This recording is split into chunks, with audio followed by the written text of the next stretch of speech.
Bonjour à tous, Bonjour. Et bonjour. on est en direct, n'hésitez pas à nous mettre des petits commentaires pour nous montrer que vous êtes là.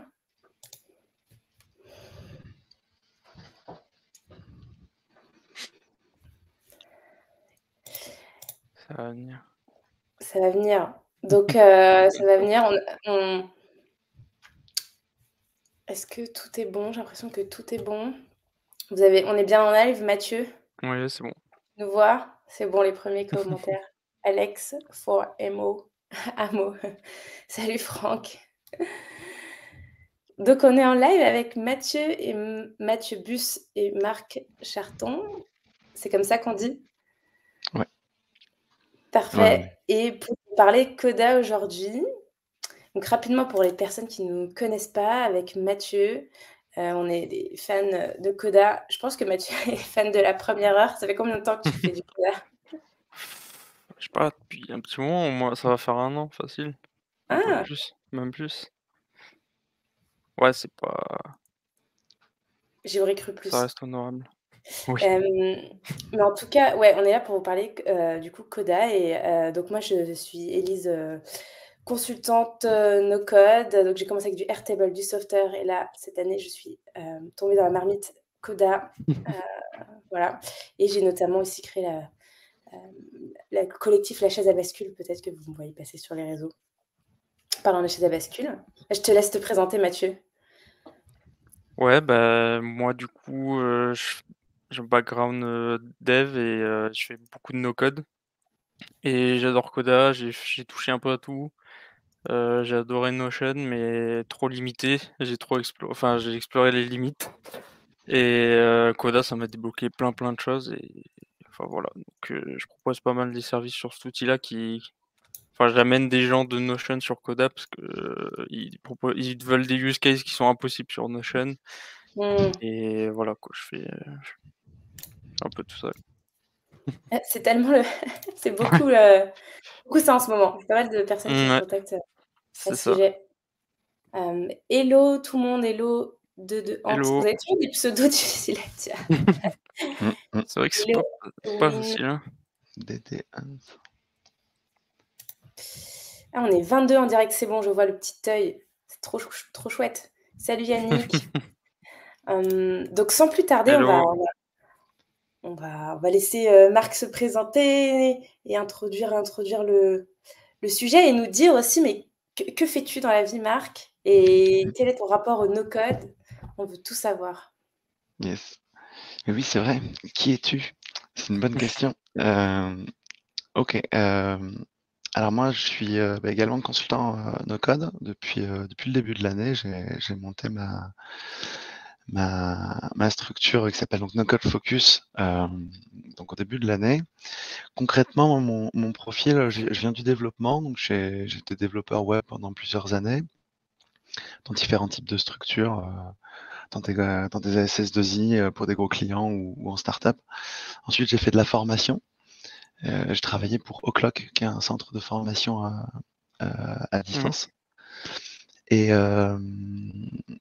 Et plus récemment, je me suis mis au no-code, c'est-à-dire que j'ai découvert donc le no-code concrètement en 2020, à la base pour un besoin que j'avais dans un projet associatif. Donc j'avais besoin de créer un parc matériel. Et j'ai un copain qui m'a parlé de Airtable. Il m'a dit, mais t'as qu'à faire ton petit truc avec Airtable et tu te fais des formulaires, tout ça. Et je me suis dit, ah, mais ça a l'air génial. Et j'ai eu mon tunnel no-code, donc c'était en 2020.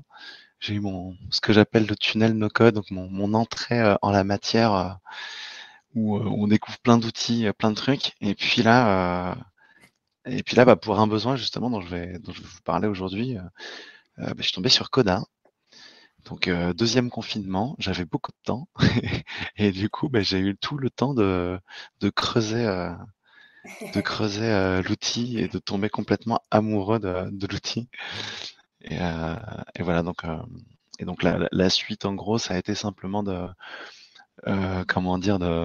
J'ai fait le coda évangéliste, au sein d'Oclock pendant pas mal de temps. J'en ai parlé à beaucoup de collègues et heu et puis, heu et puis voilà, j'ai trouvé que c'était un rôle assez intéressant en fait, comment dire, de répondre à pas mal de besoins, c'est-à-dire que je me suis pas mal positionné sur ce sujet au sein d'Oclock, la mise en place d'outils no-code pour répondre à des besoins spécifiques qu'on avait en interne. Puis je trouvais ça super intéressant, je me suis dit, bah tiens, je vais continuer de faire ça en fait, mais à mon compte. Voilà, en gros, dans les grandes lignes, qui je suis. Je passe sur la présentation du projet. Vous voulez On rajouter? t'entend très Allez. bien, mais ton image saccade un peu. Ah mince, Mmh. vous voyez Ouais. là? Bouger? Je sais pas si tu peux réduire encore la définition à Je crois que 360 je peut-être. suis au minimum. Je suis déjà descendu à 360, je crois. Ah, Attends, OK. je vais voir ça. Ouais, En je tout suis cas, on vraiment voit minimum déjà. dans les commentaires, il y a Sonnelier, peut-être que tu connais, Marc? Elle dit: «Coucou Marc et toute l'équipe». Attends, j'ai pas Sonnelier, oui, je connais, oui. Coucou Marc et toute l'équipe. Yes, ouais, carrément. Coucou Scriptus, coucou coucou tout le monde, Denis. Auline, elle dit merci, soin. C'est vrai ça. Bon, en Non, tout mais cas, on je pense t'entend que ça bien. va aller. OK. On va Au pire, je voir avec changerai de le partage connexion. d'écran ce que ça donne. Ouais, c'est ça. OK, super. OK. Bon, on rentre dans le vif du sujet? Ça Allez, marche. Vous êtes On te prêts? laisse te let's go. présenter le cas d'usage, Ouais. sachant que là, l'objectif, c'est de comprendre, et de voir comment Coda peut être utilisé pour gérer son activité. Et Marc, elle, va nous présenter du coup le cas d'usage d'une prof de chant. Je trouvais ça plutôt, original et je me suis dit: «Mais je veux voir» et je pense que d'autres veulent voir ça, comment une prof de chant gère son activité et je pense que c'est plus complexe que ce qu'on imagine avec, Mmh. avec 3 C'est élèves ça. et 3 Yes, cabinets. exact. OK. Alors, donc si je resitue un peu le projet, donc en effet, comme tu viens de le dire, donc l'idée c'était de monter un outil qui allait permettre en fait de pouvoir, répondre à plusieurs besoins. Je pense que de manière générale, on a eu, une convergence de 2 besoins, qui ont été exprimés à peu près au même moment. C'était, donc d'un côté le besoin de gérer l'activité, donc vraiment toute la partie, gestion d'activité, type, ERP et ensuite, un autre besoin qui avait été exprimé par une des élèves en fait, qui était, d'avoir un suivi individuel, peut-être plus Mmh. poussé ou avec des retours et en fait, il y a eu ce besoin-là qui a émergé. Donc, à savoir que donc le projet, c'est, donc donner de la voix, c'est une structure d'enseignement de chant, qui a été montée par ma compagne, qui d'ailleurs, présente actuellement dans le chat, et qui pourra peut-être répondre à des questions, également. Et donc c'est un outil qu'on a décidé de mettre en œuvre, justement, comme je disais, du coup, durant ce deuxième confinement, où on s'est dit: «Bon, on va essayer d'aller, trouver quelque chose qui va nous permettre de faire quelque chose d'ultra personnalisé pour pouvoir, répondre justement à ces différents besoins-là». Parce qu'on n'avait pas forcément d'outils, déjà préconçus qui permettaient vraiment de répondre à ces besoins-là, qui étaient quand même des trucs assez spécifiques au final. OK, donc en gros, on avait donc d'une partie, d'un côté, la partie, suivi individuel et d'une autre, la partie ERP. Donc hop, je vais vous partager mon écran pour vous montrer un petit peu la structuration de l'outil. Hop. Vous m'entendez toujours bien et est-ce que ça frise Yes, complètement ou ça On va? t'entend bien. ça va. On t'entend Le bien, moment de c'est vérité juste va être l'image. avec, ouais, avec ton écran, voir, est-ce que c'est fluide ou pas? Je pense que ouais, on va être OK. fixé. Bon, on va voir ça tout de suite, hein. Hop OK, là. peut-être mettre, ouais, je sais pas si c'est Ça va Ah, avec l'écran? sur le côté, c'était bien, je pense, hein. sur le côté, c'est mieux? Ouais, OK. parce vas-y, essaye, on va voir, normalement ça passe. Ouais, c'est bon? Je bouge ma souris, peut-être que vous le voyez, en direct. Ouais, ça marche bien. N'hésite pas OK. à zoomer, pour que, Ouais, Oui, Dans c'est ces prévu. démarches, Step écran. by Là, c'est step. pour avoir une vision macro, mais on va zoomer. Clairement, sinon ça sera illisible. OK, donc là, en gros, ce qui a été représenté, ici, c'est simplement la structure de l'outil, la manière dont il a été pensé. Donc il y a 4 outils distincts. Donc chaque section que vous voyez ici, là, de couleurs, différentes, c'est un document Coda différent. Donc on peut voir ça comme 4 outils différents. Et l'idée, OK. c'était qu'en fait, on voulait avoir quelque chose, comment dire? Un fonctionnement où chaque outil était, relativement indépendant, en tout cas avec son fonctionnement propre, et en même temps une capacité de lier tous ces outils-là par une logique commune.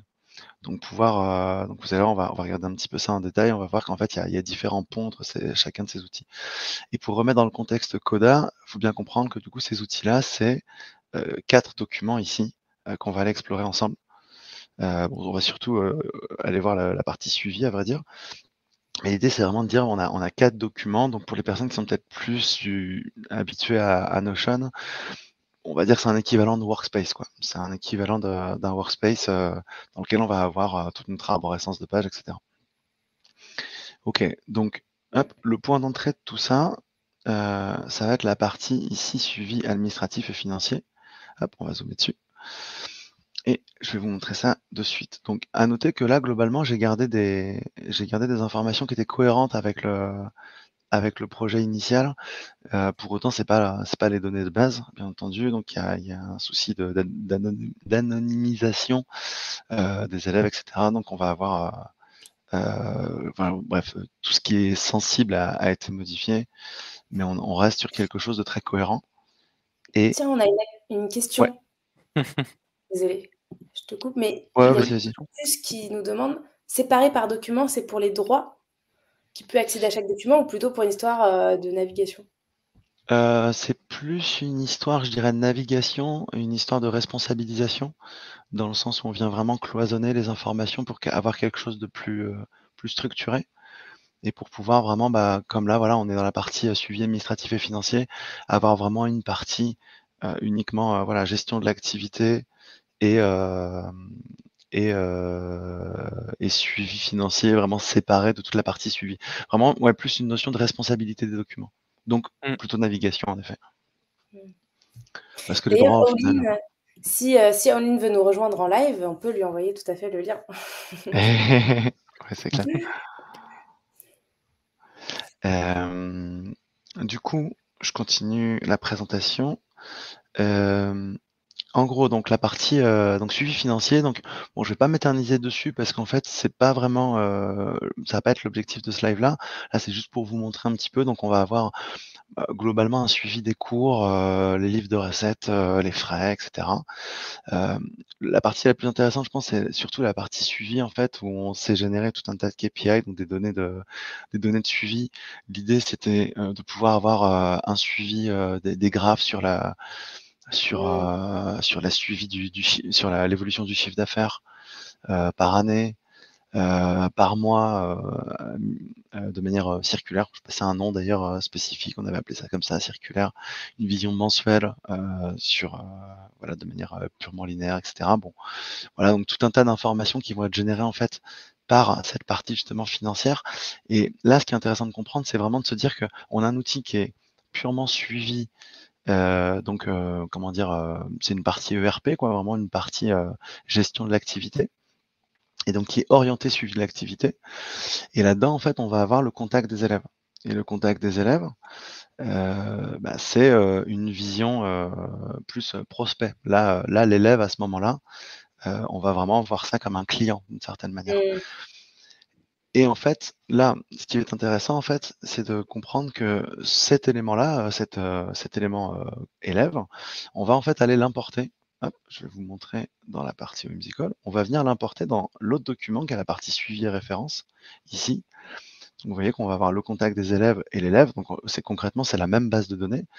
On va importer ça par un crossdoc. Donc le crossdoc est une fonctionnalité de Coda qui vous permet en fait d'importer des bases de données entre différents documents, d'où son nom, le côté une Mmh. base de données qui va être partagée cross-document. Et en fait, hop, ce truc-là va nous faire le pont en fait ici directement dans la partie suivi et référence Hop, je vais aller ici, je vous expliquerai un petit peu après plus en détail.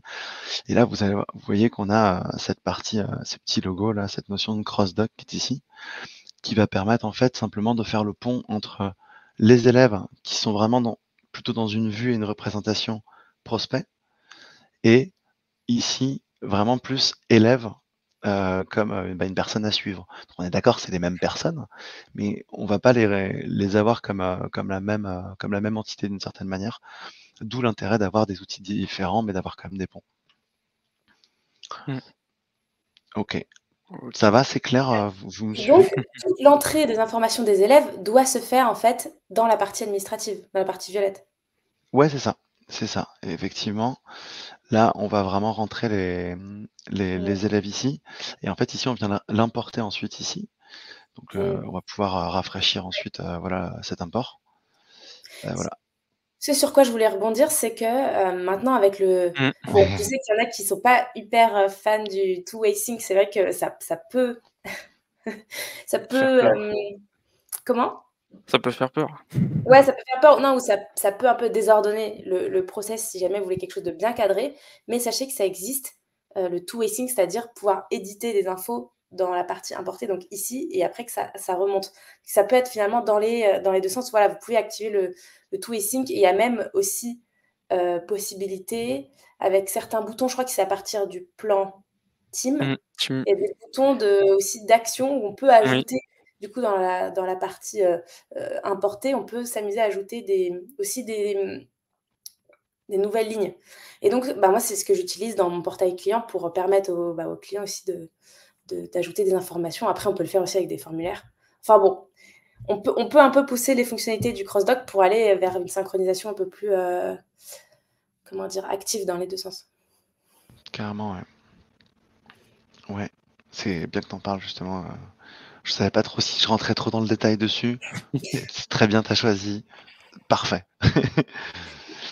Voilà, donc là, en gros, on vient de passer, depuis la partie, ERP et finance, à la partie donc, suivi et référence, qui est cette partie jaune. Donc là, on a transité de documents.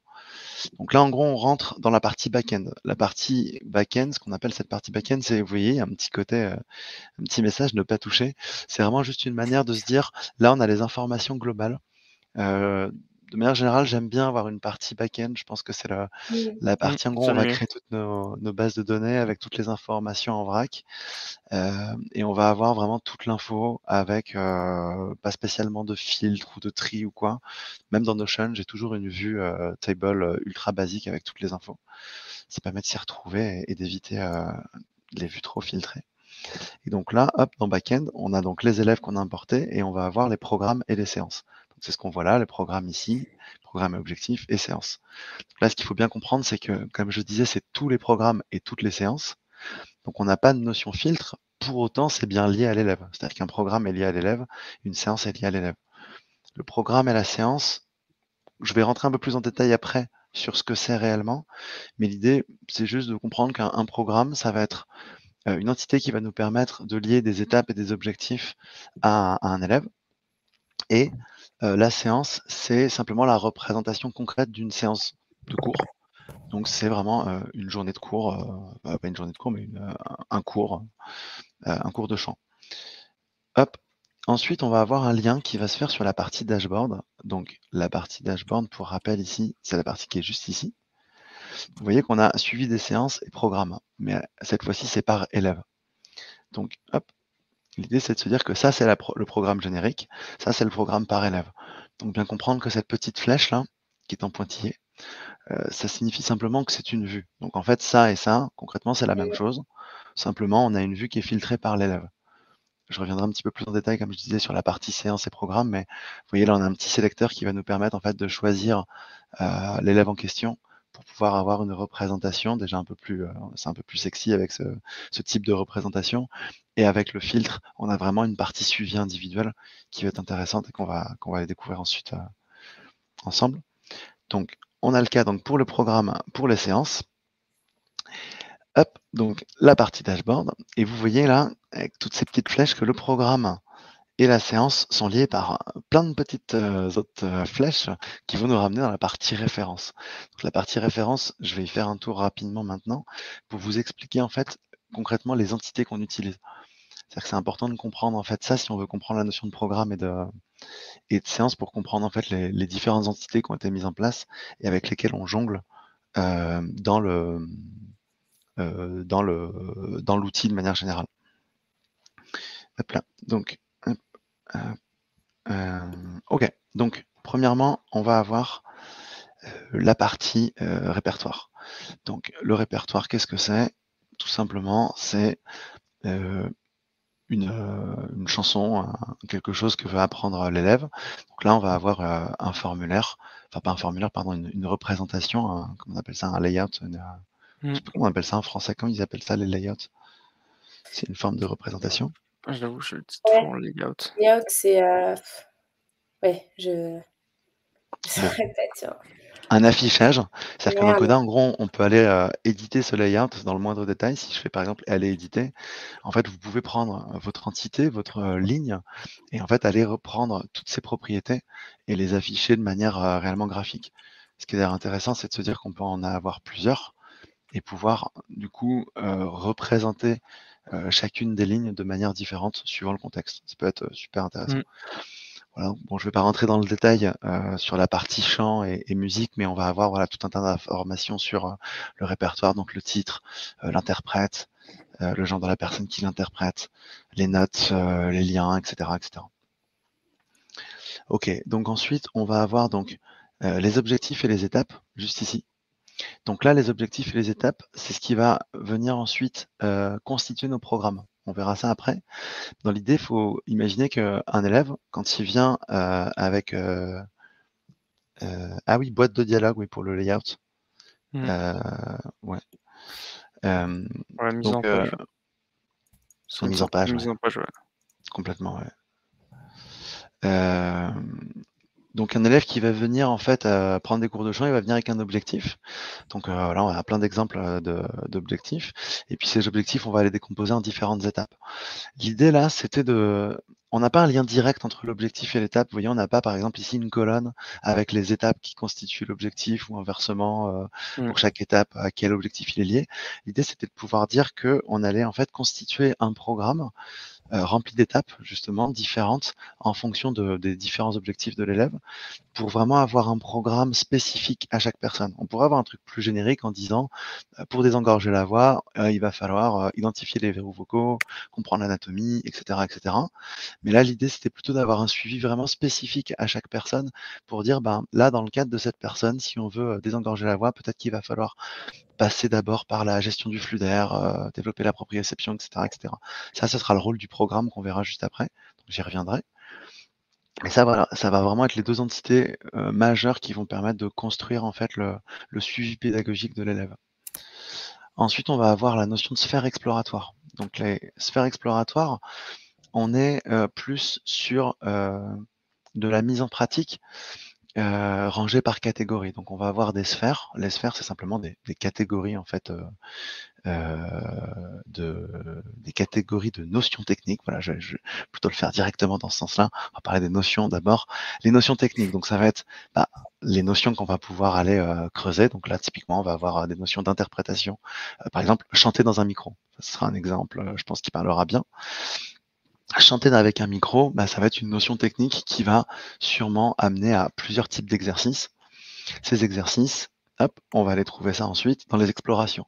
Donc on va avoir la partie chanter avec un micro, changer d'univers, etc. On va avoir en fait tout un tas d'informations qui vont, enfin tout un tas d'exercices qui vont nous permettre d'aller explorer une notion technique. Et ces techniques, ces notions techniques vont être groupées par catégories qu'on appelle des sphères. Donc il y a vraiment un lien entre ces trois entités que vous voyez, qui sont donc les unes à la suite des autres. Et vous voyez que ce lien se fait pour le coup cette fois-ci par une colonne, simplement parce que une exploration concrètement va venir aller vraiment dans un sens. Ah, je vois que ça. Est-ce que tu pourrais peut-être illustrer avec un élève Ouais, complètement. Je vais. Là, je présente un petit peu globalement, mais en effet, c'est peut-être un peu flou. Là, typiquement, on va venir sur un élève spécifique après. Mais là, par exemple, si je prends une exploration, la balance board, peut-être que j'ai quelque chose d'un peu plus... Voilà, chanter en mouvement.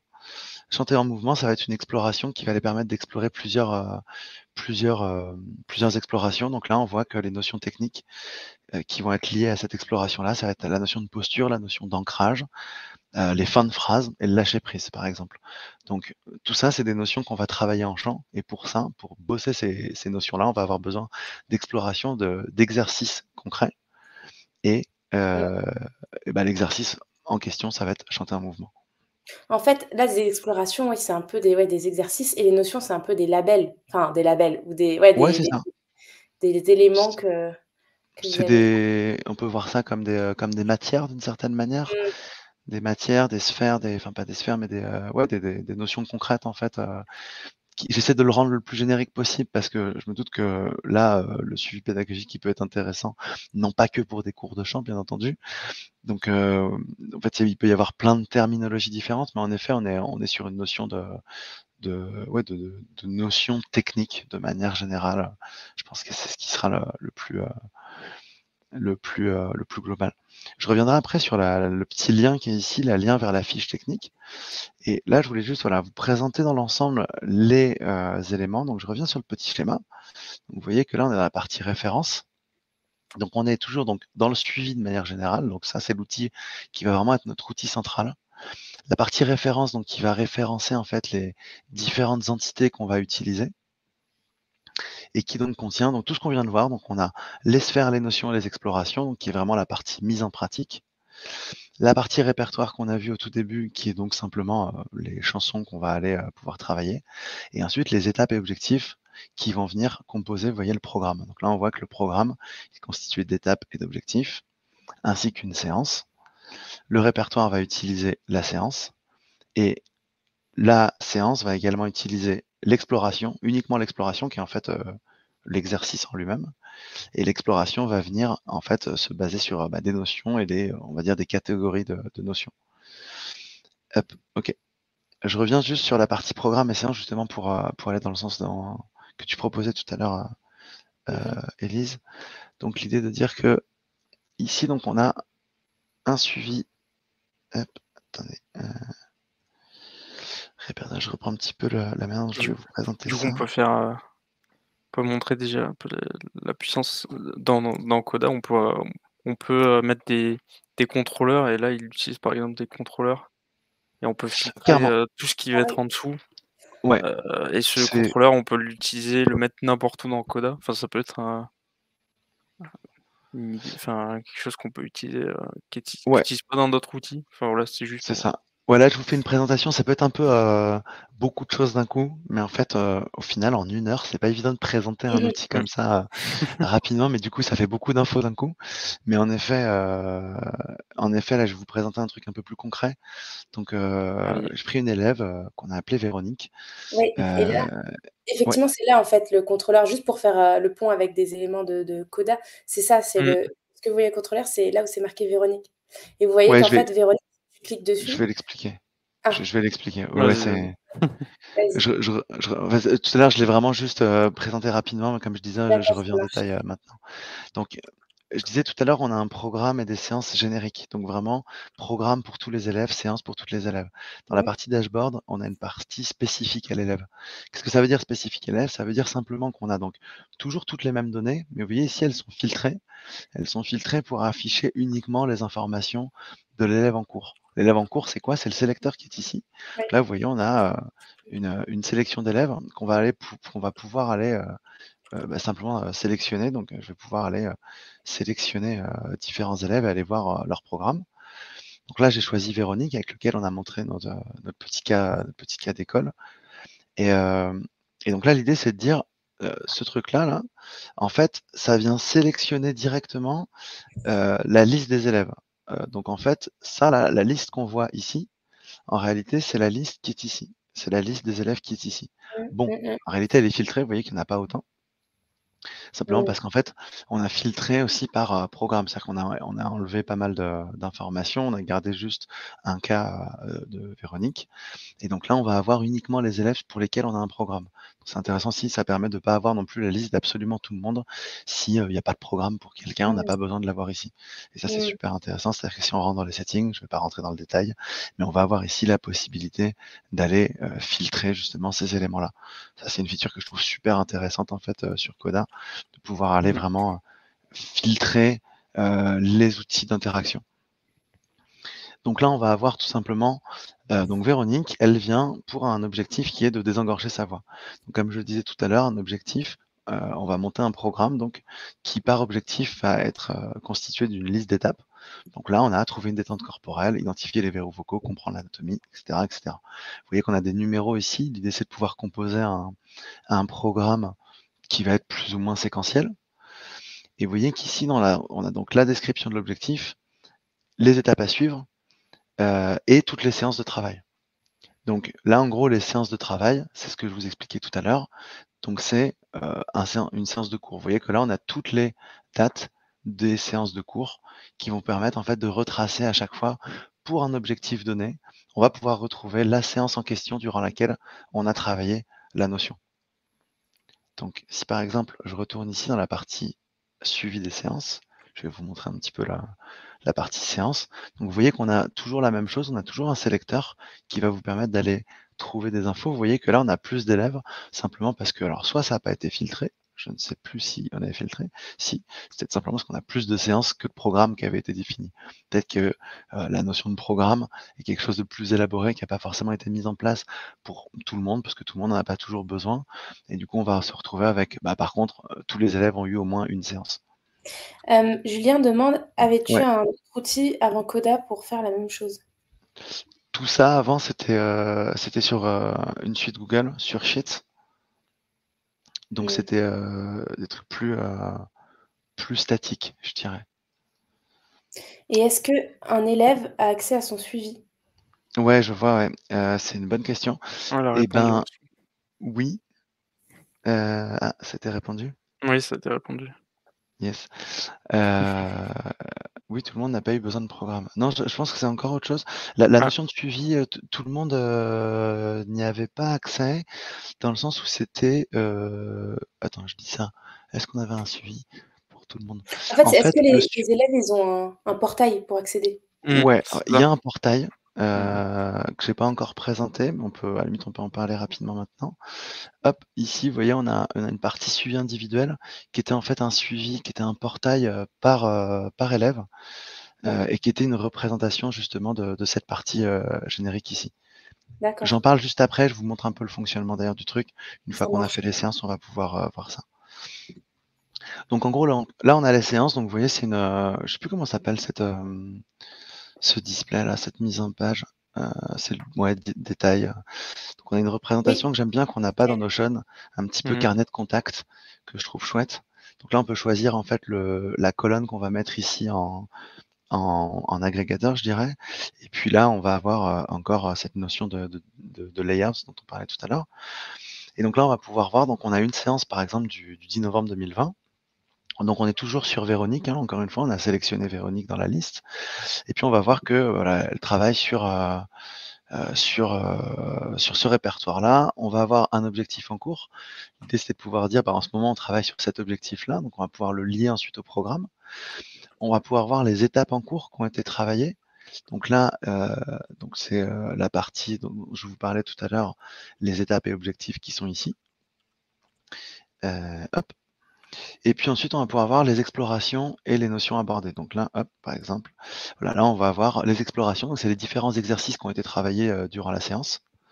Donc là, voilà, il y a un exercice très célèbre, je dirais, qui consiste à faire des bulles dans un verre pour pouvoir gérer justement le souffle. Et donc ça, ça va être une exploration ici qui va être mise en œuvre. Et donc on va avoir toutes les notions ici qui vont être explorées par le biais de ces exercices-là. Donc là, ça permet vraiment d'avoir une vision séance de cours, de savoir ce qui s'est passé, de se dire, voilà, qu'est-ce qu'on a fait dans les explorations, donc quels sont les exercices qu'on a fait, quelles ont été les notions abordées, dans quel cadre est-ce que ça s'inscrit avec l'objectif en cours et les étapes. Et puis ensuite, un champ plus global d'observation pédagogique et de notes pour la prochaine fois. Et ça, c'est des choses en effet qu'on va retrouver dans la partie suivi individuel. Mathieu dit qu'avec les codes d'accès, on peut gérer l'affichage. Effectivement, vous pouvez soit faire un portail que vous partagez publiquement, et là, il y a simplement un code d'accès à entrer, et c'est filtré en fonction grâce au contrôle. du code d'accès. Ouais, grâce au contrôle. Mmh. Soit vous pouvez faire un système où c'est filtré selon le compte utilisateur de la personne. Du coup, je vais répondre à Et oui. Devil. Ça sera plus simple qu'à écrit, si ça te dérange pas. Il dit: «Tu gères comment?» En fait, en gros, bah, avec la table, imaginons, la table élève, avec une formule, tu crées un code, un identifiant, aléatoirement avec, random, et tu prends, 2 lettres du nom.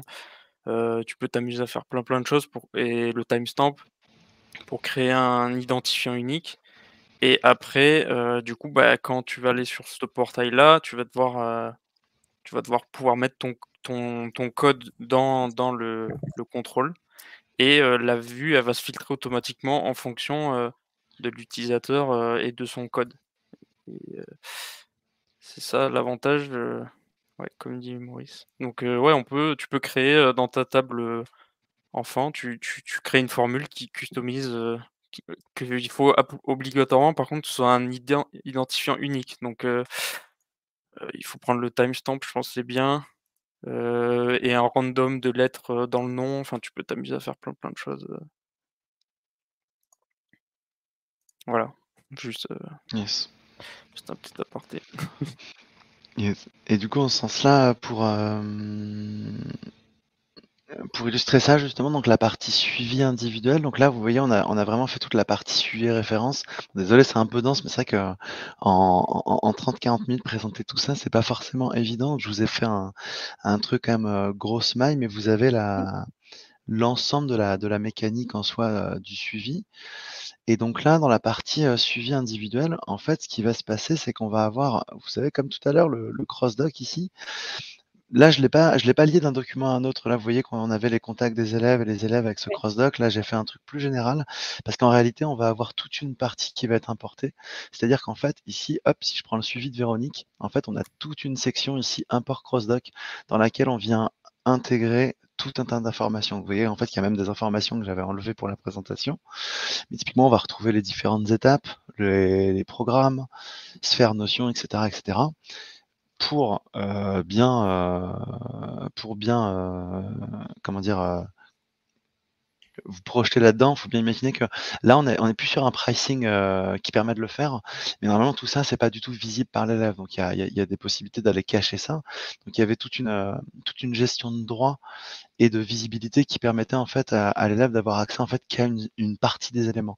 L'idée, c'est de pouvoir dire, en gros, on est hop, la partie suivie va être une partie générique avec toutes les informations.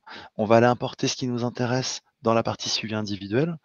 Pour autant, toute cette partie-là, c'est une partie assez brute qui est assez au final similaire à notre back-end qui est ici dans la partie suivi référence.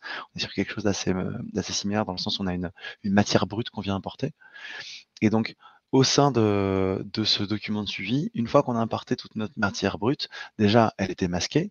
Et puis, on avait voilà une gestion de droit pour pouvoir gérer aussi la partie espace de suivi. Et là, donc, on a tout un espace de suivi disponible pour l'élève qui va en fait lui permettre d'aller avoir accès à son suivi de séance, qui est donc une représentation filtrée sur l'élève en question, le suivi avec son programme pour voir aussi ce qui a été travaillé quand, de pouvoir retourner directement en fait sur la séance dans laquelle on a travaillé ces choses-là, etc. Et encore une fois, le répertoire, des enregistrements, des liens vers des exercices, etc. Ça d'ailleurs, c'est une partie dont j'ai pas trop parlé, mais qui est intéressante, c'est que, hop, si je reviens là, une chose qu'on n'a pas vue, c'est que tout à l'heure, je vous parlais des explorations et des notions. En fait, je vous ai parlé hop, dans la partie suivi global. Si on retourne dans la partie sphère exploration, je ne sais pas si vous vous souvenez, mais tout à l'heure, j'ai dit, oui, dans les explorations, vous avez un petit lien avec des fiches ici. En fait, il y a tout un espace qui est un espace, donc qui est cet espace orange ici, là. Hop, si je dézoome, c'est cet espace ici. En fait, qui est tout un espace qui est complètement public vers en fait des fiches qui vont permettre d'avoir des notions théoriques publiques avec, par exemple, toutes les explorations. Tout à l'heure, on parlait d'exploration, donc les exercices. En fait, ils vont être référencés publiquement afin que tous les élèves puissent avoir accès à ça, en fait, et même pas que les élèves. D'ailleurs, l'idée, c'était de construire aussi un centre de ressources avec tout un d'informations. Donc, hop, là, par exemple, on a des choses sur le Yodel avec, voilà, qu'est-ce que c'est, des exemples, pourquoi, des inspirations, etc., etc. Donc là, il y a vraiment tout un centre de ressources publiques qui va être lié à la fois au suivi individuel pour pouvoir orienter l'élève, mais également sur le suivi individuel pour que l'élève puisse se retrouver facilement dans ces différentes explorations.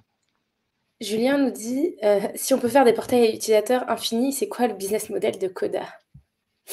Mais après, tu peux avoir le même réflexe pour Software. Mais je veux dire, c'est Coda, ouais, tu payes par DocMaker. Donc tu payes Ouais, selon le nombre de personnes que tu veux qui créent des pages, en fait, qui puissent configurer le document, créer des pages, ouais, donner des accès, partager. Donc en fait, dans une entreprise, il y aura sûrement plusieurs personnes qui ont besoin d'avoir des accès, de pouvoir gérer les paramètres de partage, les ajouts comme je disais, de Mmh. table, ouais, les configurations de De table et les ajouts de pages supplémentaires. Donc c'est ça le business model de Coda, mais oui, c'est beaucoup plus, comment dire? C'est beaucoup plus intéressant quand vous avez beaucoup d'éditeurs. Et Franck demande, mmh. tu utilises une seule licence Steam, je suppose?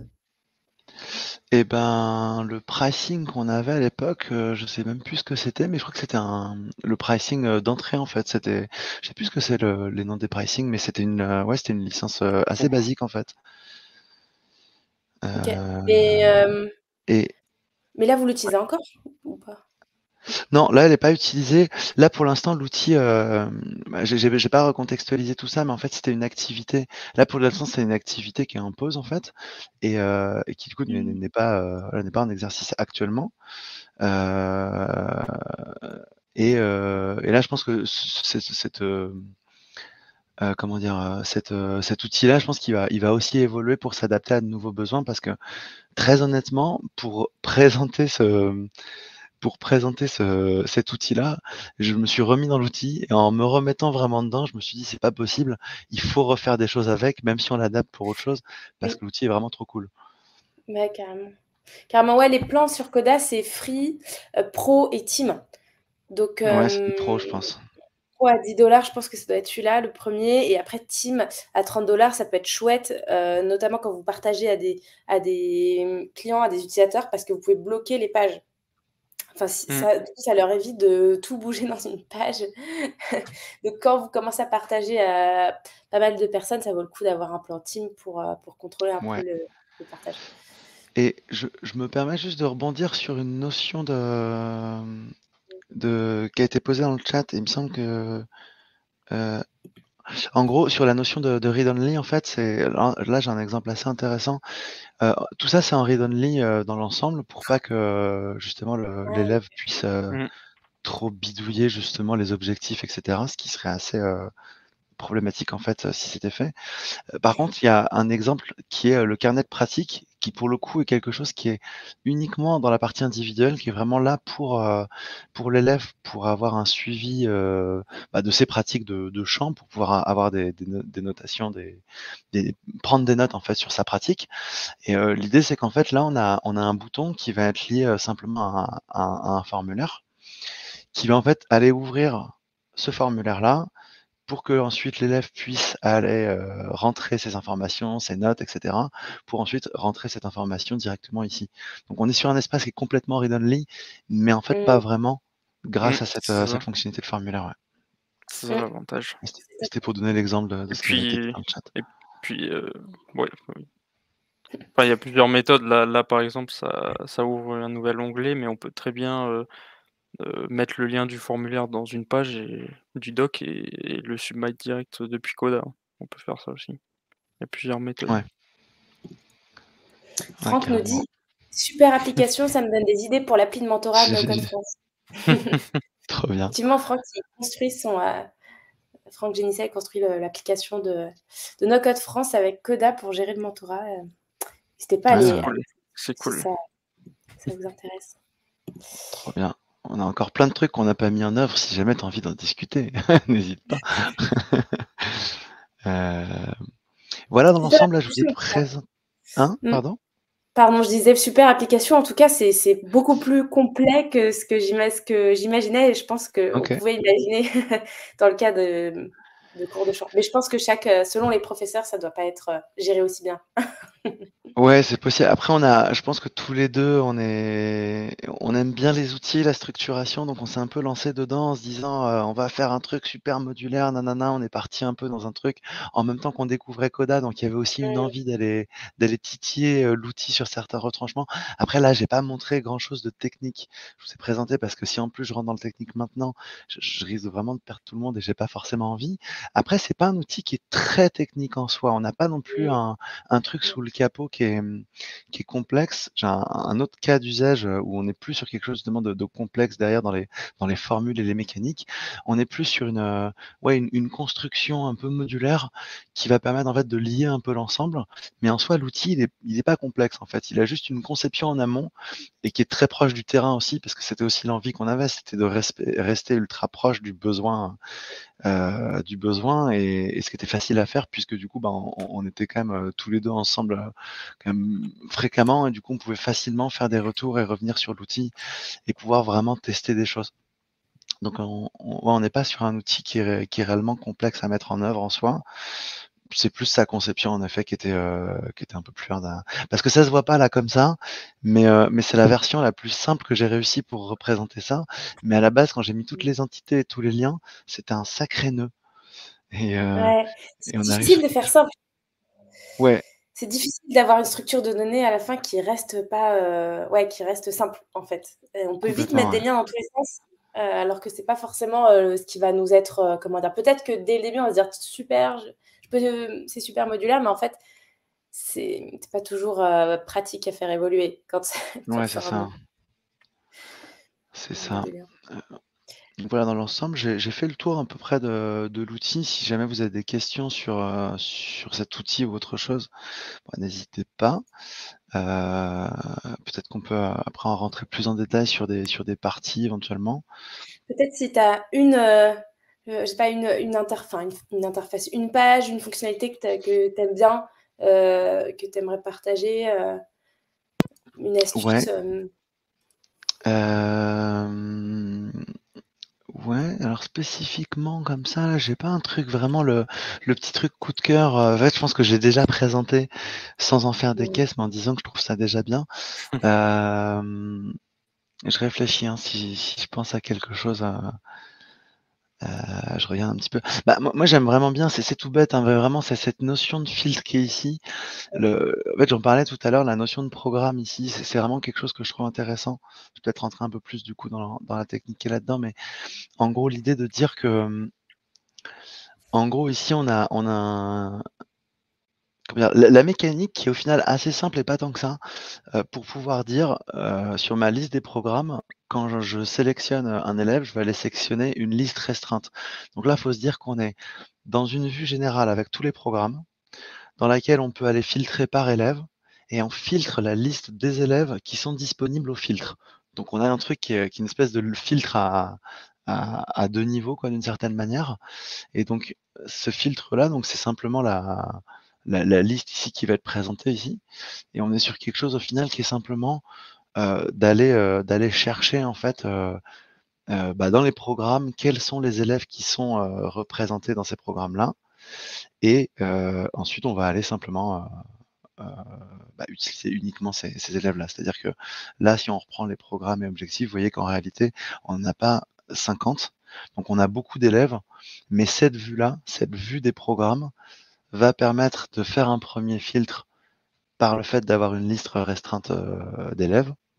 Et c'est sur cette liste d'élèves au sein du programme qu'on va pouvoir filtrer ça. Bon, c'est pas super clair, je trouve, dit comme ça, mais je me trouve pas extrêmement clair, mais j'aime bien cette logique à deux niveaux d'aller. Ah, mais attendez, je vous entends pas du tout là. Je t'entends pas, Elise. Nous, on t'entend.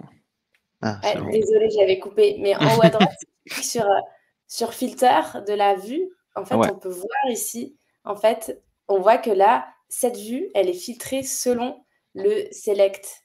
Et c'est Ah ça qui oui, est... pardon, c'est vrai que oui. En fait, tu as non seulement le select où tu peux choisir, bah, dans mon select, qu'est-ce que je veux? Est-ce que je veux tous les élèves ou est-ce que j'en veux que quelques-uns? Et là, on voulait afficher que les élèves qui ont un programme. Et ensuite, cette vue programme, tu dis, je la filtre selon ma sélection qui est en haut. Et du coup, c'est super Ouais. modulaire. Tu peux avoir plusieurs comme ça sélections en haut différentes et donc créer un peu tes filtres sur mesure et tu vas pouvoir filtrer ta vue. Mais tu peux aussi t'amuser à avoir une vue, un graphique, plusieurs éléments aussi qui sont liés à ce contrôle. Mais donc ça, c'est un peu le principe qu'on peut retrouver dans les interfaces Airtable, où on lit des blocs en fonction de contrôle. Mais bon, dans les interfaces Airtable, ça peut être un peu limité parce qu'on est obligé que tous les blocs soient de la même table. Enfin, c'est un peu limité, alors qu'on peut un peu plus le Là, faire de avec les manière formules, modulaire. on peut faire ce qu'on veut. Ouais, c'est. Comme je disais, je pense que c'est pas l'outil dans lequel j'ai le plus poussé ça. J'avais un autre cas où on faisait de la répartition d'élèves dans des groupes de travail selon un tas de critères. Et du coup, ça nous a donné des listes de critères assez complexes et toutes combinées, où on devait aller chercher des éléments, où on devait vraiment aller dire tel élève a fait le choix de travailler sur tel projet, mais il veut pas travailler avec telle personne, il a tel niveau et il fait plutôt il bosse plutôt sur cette partie-là. Et du coup, on devait avoir des formules assez complexes pour prendre en compte tous ces critères-là, pour ensuite réussir à régénérer une information triée par tout ça, quoi. Et ça, c'est quelque chose que j'ai trouvé super intéressant. Donc là, on n'est pas là, mais en effet, avec la formule, on peut vraiment ajouter un niveau d'intelligence que je trouve assez incroyable. Et je pense que ça, c'est l'un des trucs qui m'a le plus séduit.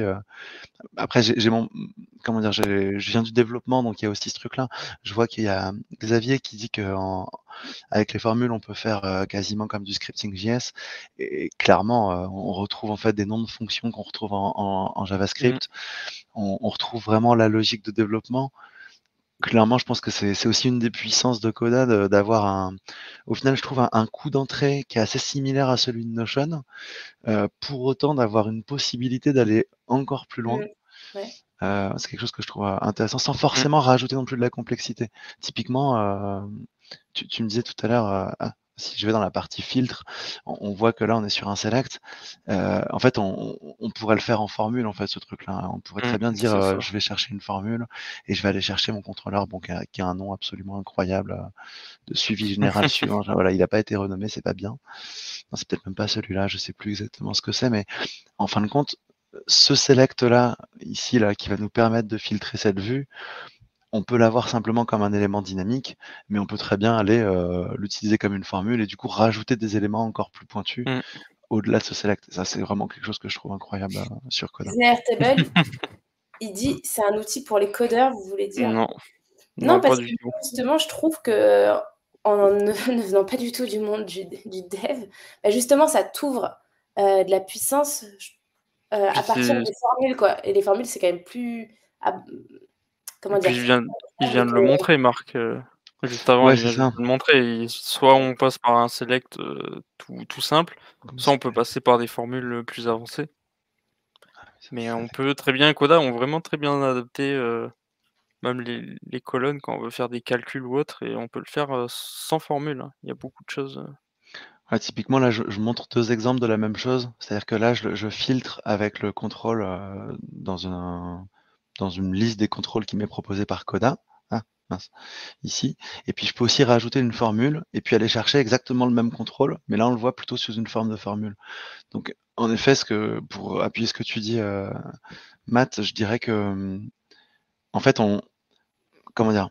Pour répondre à ce côté, est-ce que c'est un outil pour codeur? Je pense que c'est pas un outil pour codeur, juste c'est un outil qui va permettre, quand on aime bien le développement ou qu'on connaît et qu'on a envie d'aller un peu plus loin, de pas être frustré. Moi, typiquement, Notion me frustre pour ça, parce que j'utilise beaucoup Notion. Au final, aujourd'hui, j'utilise énormément et Notion et Coda, mais je sais que Notion, de temps en temps, je me dis, j'ai envie d'aller plus loin, mais je peux pas. Et bon, il y a un travail qui a été fait sur les formules et c'est cool, mais clairement, on est encore très très loin à mes yeux des formules de Coda C'est sûr, ouais. et je pense que ça crée pas cette frustration. Donc je pense que c'est plus si on fait déjà du développement, on sera content d'aller plus loin. Par contre, si on n'en fait pas, on pourra toujours rester à l'étape d'avant, sans aller forcément les mains dans le cambouis, quoi. Est-ce que je vois qu'il nous reste 5 minutes. Est-ce qu'il Ouais. y a des, où est-ce qu'on peut te retrouver? Est-ce que tu as des liens à partager? Ah yes. Alors j'ai pas le chat là, mais est-ce que Ah oui, c'est OK pour je toi les ai, d'envoyer le lien? je les ai effectivement. Yes, carrément. Du coup, mon projet, c'est No Code Focus, qui est un projet, tout récent que je suis en train de lancer là. Donc c'est l'agence par laquelle, je fais mon activité. Et si jamais ça vous intéresse également, si tu as aussi le lien, j'ai fait un article sur Medium qui parle des différences, entre Notion et Coda. Parce qu'à la base, figurez-vous que cet outil devait être sur Notion, à la toute base. Et c'est que en faisant notre étude de l'existant, on est tombé sur Coda et on s'est dit: «Mais c'est quoi cet outil? Ça a l'air d'être un peu plus jeune, peut-être un peu plus frais». C'était en 2020, donc c'était pas encore aussi développé que maintenant. Mais déjà en 2020, on a eu une comparaison qui nous a fait dire: «Ah non, non, non, on va aller sur Coda, ça a l'air beaucoup plus adapté». Et je pense qu'en effet, pour des trucs, plus interactifs comme ça, on a plus d'intérêt à aller sur Coda. Et donc ça peut être en tout cas, ça peut être un truc intéressant. C'est un peu long. Clairement, j'essaie de reprendre, c'est pas exhaustif, mais j'essaie de reprendre un paquet de fonctionnalités qui diffèrent entre les 2 mondes. Donc ça peut être une approche intéressante pour voir, les différences. Et puis voilà. Voilà dans l'ensemble. Super. Et merci beaucoup pour cette présentation. C'était super intéressant de se plonger dans la peau de d'une prof de chant. Encore une fois, j'imaginais pas tout toutes ces subtilités. Ouais. Mais, mais je pense que oui, ça pourrait être, dites-nous d'ailleurs en commentaire là si ça pourrait être intéressant de creuser certaines parties, de faire une vidéo, YouTube sur comment Marc tu as construit, la partie, peut-être la partie dashboard. Tu avais pas mal de graphiques aussi que tu as construit, ça pourrait être peut-être intéressant de faire une vidéo là-dessus sur ces graphiques. Voilà, Yes, carrément, ouais. on pourrait avoir des vidéos de comment on a construit ce fameux outil. Ouais. Olin, je suis une prof de chant subtil. Bravo, car c'est dense et pas simple de tout dire en condensé. Merci bravo à tous les 3, Alex, for Emo.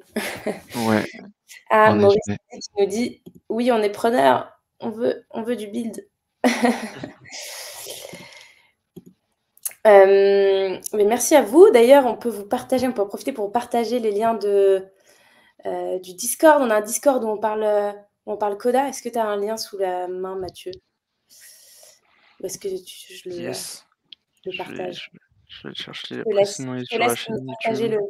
le lien du Discord de Coda tout simplement, et on a une chaîne YouTube bien sûr où on va reposter ce replay Mmh. et tous les autres replays. Et donc le prochain, merci Sonelier. Encore un live incroyable Xavier, merci. Pour le prochain live, ce sera en janvier. Alors attendez, ce sera le Le deuxième, le 12 janvier, donc c'est 12, ouais, toujours le c'est le deuxième deuxième. vendredi Voilà. du mois. Voilà, on vous a partagé le lien du Discord, si vous voulez venir parler coda en français, et le lien de la chaîne YouTube. Attendez, je vais le retrouver. Ah oui, attends, bon après c'est Coda tout simplement, il y a pas Voilà pour le lien de la chaîne YouTube. Et oui, nickel. et le prochain live, on hésite, ce sera peut-être sur, l'IA, car on avait co-construit un outil sympa, avec l'IA, hem, avec Lucas de la chaise à bascule. Donc ce sera peut-être sur l'IA, ou bien ça pourrait aussi être sur, comment construire son CRM sur Coda.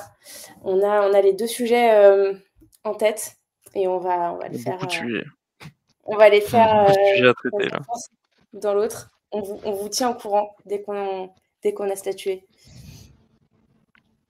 Franck, j'ai hâte. Merci les amis, c'était trop chouette. On a atteint 30 personnes et on n'est pas descendu, en dessous de 23-24, donc super, super engagement de la commu sur Coda, c'est trop Ouais, chouette. c'est cool. Bonne journée à tous. Au À revoir. bientôt Allez, en janvier. à la Bonne fête. prochaine. Bonne fête. Bonne fête, bonne année. À À l'année plus prochaine. Oh, il l'a fait. et merci Marc d'être venu nous expliquer, de t'être prêté à cet exercice complexe Yes. Mmh. de résumé. Merci, merci Du à vous de travail. m'avoir proposé ce live. C'est cool de partager ça. À bientôt. Bon vendredi, bon week-end. Salut! Salut.